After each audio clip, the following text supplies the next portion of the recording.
The Greek cosmogony myth. Orphic cosmogony has left its impress upon the various forms of philosophy and religion, Greek, Egyptian, and Syrian, which it contacted. Chief of the Orphic symbols was the mundane egg from which fanes sprang into light.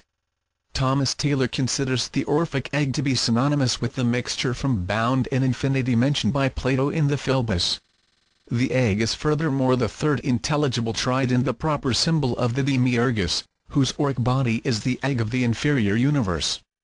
Eusebius, on the authority of Porphyry, declared that the Egyptians acknowledged one intellectual author or creator of the world under the name of Kneph, and that they worshipped him in a statue of human form and dark blue complexion, holding in his hand a girdle and a scepter, wearing on his head a royal plume, and thrusting forth an egg out of his mouth.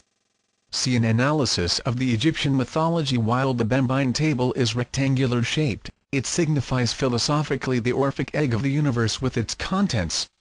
In the esoteric doctrines, the supreme individual achievement is the breaking of the Orphic egg, which is equivalent to the return of the spirit to the nirvana, the absolute condition, of the Oriental mystics. The New Pantheon by Samuel Boyce contains 3 plates showing various sections of the Bembine table. The author, however, makes no important contribution to the knowledge of the subject. In the mythology and fables of the ancients explained from history, the Abbe Benaire devotes a chapter to a consideration of the Mensa Isiaca. After reviewing the conclusions of Montfaucon, Kircher, and Pignorius, he adds, "I am of the opinion that it was a votive table, which some prince or private person had consecrated to Isis, as an acknowledgment for some benefit which he believed she had conferred upon him." Wonders of Antiquity. It was a common practice among the early Egyptians, Greeks, and Romans to seal lighted lamps in the sepulchres of their dead as offerings to the god of death. Possibly it was also believed that the deceased could use these lights in finding his way through the valley of the shadow. Later, as the custom became generally established, not only actual lamps but miniatures of them in terracotta were buried with the dead. Some of the lamps were enclosed in circular vessels for protection, and instances have been recorded in which the original oil was found in them, in a perfect state of preservation, after more than 2,000 years. There is ample proof that many of these lamps were burning when the sepulchres were sealed, and it has been declared that they were still burning when the vaults were opened hundreds of years later. The possibility of preparing a fuel which would renew itself as rapidly as it was consumed has been a source of considerable controversy among medieval authors. After due consideration of the evidence at hand, it seems well within the range of possibility that the ancient priest-chemists did manufacture lamps that burned, if not indefinitely, at least for considerable periods of time. Numerous authorities have written on the subject of ever-burning lamps. W. N. Westcott estimates the number of writers who have given the subject consideration as more than 150, and H. P. Blavatsky as 173. While conclusions reached by different authors are at variance, a majority admit the existence of these phenomenal lamps. Only a few maintained that the lamps would burn forever, but many were willing to concede that they might remain alight for several centuries without replenishment of the fuel.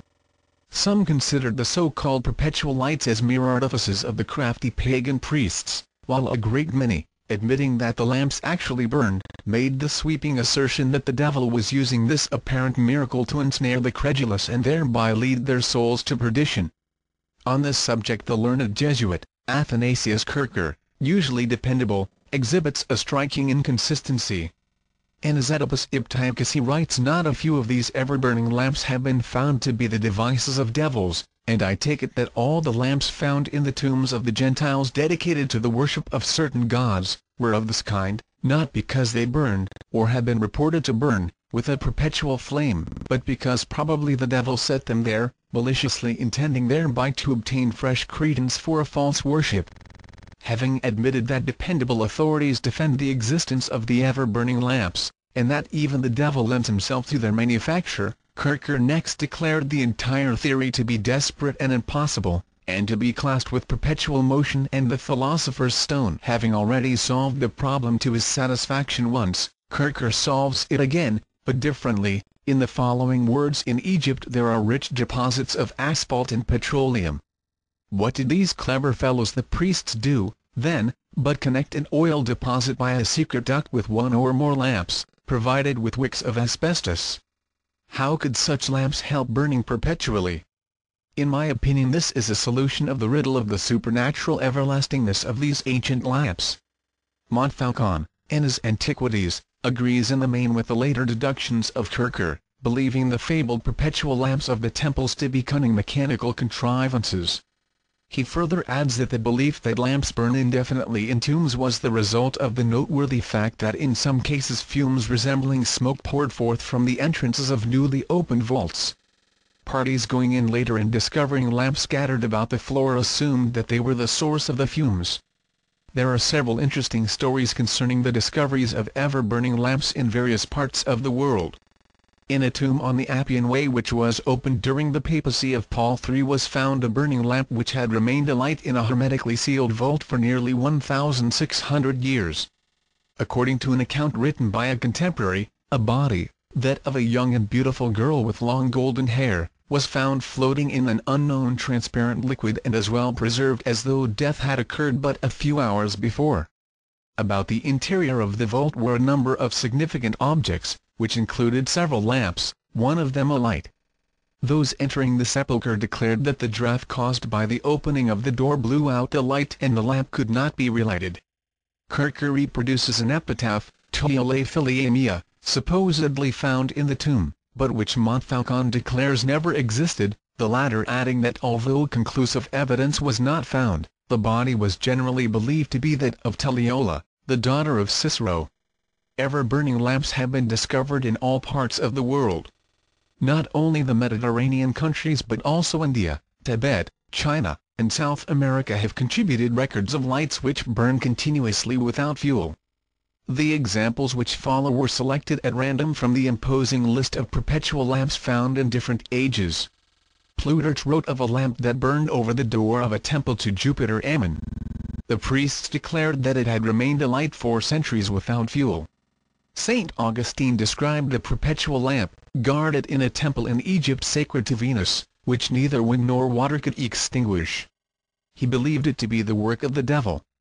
An ever-burning lamp was found at Edessa, or Antioch, during the reign of the Emperor Justinian.